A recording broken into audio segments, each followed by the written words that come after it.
আপনি কি জানেন আমাদের মহাবিশ্ব প্রতি সেকেন্ডে কি দ্রুতগতিতে সম্প্রসারিত হচ্ছে? আজ থেকে মাত্র ১০০ বছর আগেও বিজ্ঞানীরা মনে করতেন মহাবিশ্ব ধ্রুব, যেখানে সবকিছু স্থির। কিন্তু ১৯২৯ সালে বিজ্ঞানী এডউইন হাবল যখন প্রমাণ করলেন আমাদের আশেপাশের গ্যালাক্সিগুলো ক্রমেই দূরে সরে যাচ্ছে, তখনই প্রথমবার আমরা জানতে পারলাম মহাবিশ্ব আসলে এক বিশাল সম্প্রসারণের মধ্যে আছে। তবে অবাক করার মতো বিষয় হল, বিজ্ঞান যা আজ প্রমাণ করেছে সেটির ইঙ্গিত ১৪০০ বছর আগেই আল কোরআনে উল্লেখ করা হয়েছিল। সূরা জারিয়াতের ৪৭ নম্বর আয়াতে আল্লাহ তাআলা বলেন, আমি আকাশ নির্মাণ করেছি আমার ক্ষমতা বলে এবং আমি অবশ্যই মহাসম্প্রসারণকারী। এই আয়াতে ব্যবহৃত মুসিউন শব্দের অর্থই হল সম্প্রসারিত করা। কি আশ্চর্য! ছোট্ট এই আয়াতের গভীরে লুকিয়ে আছে মহাবিশ্বের প্রকৃত অবস্থার এক নিখুঁত বর্ণনা। বিংশ শতাব্দীর শুরুর দিকে এডউইন হাবল তার টেলিস্কোপ দিয়ে একটি অসাধারণ জিনিস আবিষ্কার করেন। তিনি দেখতে পান সমস্ত গ্যালাক্সি একে অপর থেকে দূরে সরে যাচ্ছে। রেডশিফট পর্যবেক্ষণ করে এডউইন হাবল এমন এক সূত্র প্রকাশ করেন যা প্রমাণ করে মহাবিশ্ব দ্রুত সম্প্রসারিত হচ্ছে। দর্শক, আপনারা হয়তো ভাবছেন এই রেডশিফট জিনিসটা আবার কি? সহজভাবে বললে, যখন কোনো গ্যালাক্সি বা নক্ষত্র আমাদের থেকে দূরে সরে যায় তখন তার আলোর রং ধীরে ধীরে লাল দিকে সরে যায়। এর কারণ হল সেই আলোর তরঙ্গদৈর্ঘ্য তখন প্রসারিত হয়। বিষয়টিকে আমরা একটি উদাহরণের মাধ্যমে বোঝার চেষ্টা করি। ধরুন, যখন কোনো অ্যাম্বুলেন্স আমাদের দিকে আসে তার সাইরেনের শব্দ তীক্ষ্ণ শোনায়, আর যখন দূরে চলে যায় তখন সেই শব্দ ধীরে ধীরে নিচু হয়ে যায়। আলোর ক্ষেত্রেও এমন ঘটনাই ঘটে, আর সেটিকেই বলে রেডশিফট। এডউইন হাবল দেখেছিলেন দূরের গ্যালাক্সিগুলোর আলো বেশি লাল দিকে সরে যাচ্ছে, যা প্রমাণ করে তারা দ্রুতগতিতে দূরে সরে যাচ্ছে।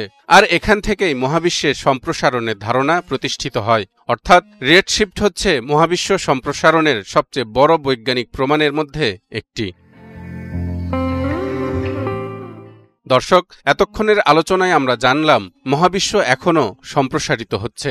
কিন্তু প্রশ্ন হল, এই সম্প্রসারণের গতি ঠিক কত? বিজ্ঞানীরা এর হিসাব করতে ব্যবহার করেন হাবল ধ্রুবক নামে একটি বিশেষ মান। সহজভাবে বললে, হাবল ধ্রুবক আমাদের বলে প্রতি মেগাপারসেক দূরত্বে কোনো গ্যালাক্সি কত দ্রুত আমাদের থেকে দূরে সরে যাচ্ছে। এবার নিশ্চয়ই আপনার মনে প্রশ্ন জেগেছে, মেগাপারসেক বলতে কি বোঝায়? দর্শক, মেগাপারসেক মানে হল এক বিশাল দূরত্বের মান, যা প্রায় ৩২ লাখ আলোকবর্ষের সমান। অর্থাৎ কোনো গ্যালাক্সি যদি ১ মেগাপারসেক দূরে থাকে, তার আলো আমাদের কাছে পৌঁছাতে ৩২ লাখ বছর সময় লাগবে। এটা এত বিশাল যে আমরা কল্পনাও করতে পারি না। দর্শক, আমরা আবারও ফিরে আসি মহাবিশ্ব সম্প্রসারণের গতিতে। হাবল ধ্রুবক ব্যবহার করে বিজ্ঞানীরা দুটি উপায়ে মহাবিশ্বের সম্প্রসারণের হার নির্ণয়ের চেষ্টা করেছেন। ১. কাছের গ্যালাক্সি পর্যবেক্ষণ করে, যেমন সুপারনোভা, যেখানে গতি এসেছে প্রতি মেগাপারসেক দূরত্বে ৭৩ থেকে ৭৪ কিলোমিটার প্রতি সেকেন্ড। ২. মহাবিশ্বের প্রাথমিক আলোর অর্থাৎ সিএমবি বা কসমিক মাইক্রোওয়েভ ব্যাকগ্রাউন্ড বিশ্লেষণ করে পেয়েছেন ৬৭ থেকে ৬৮ কিলোমিটার প্রতি সেকেন্ড প্রতি মেগাপারসেক দূরত্বে। এই যে দুই ফলাফলের মধ্যে সামান্য পার্থক্য দেখতে পাচ্ছেন, একে বলা হচ্ছে হাবল টেনশন।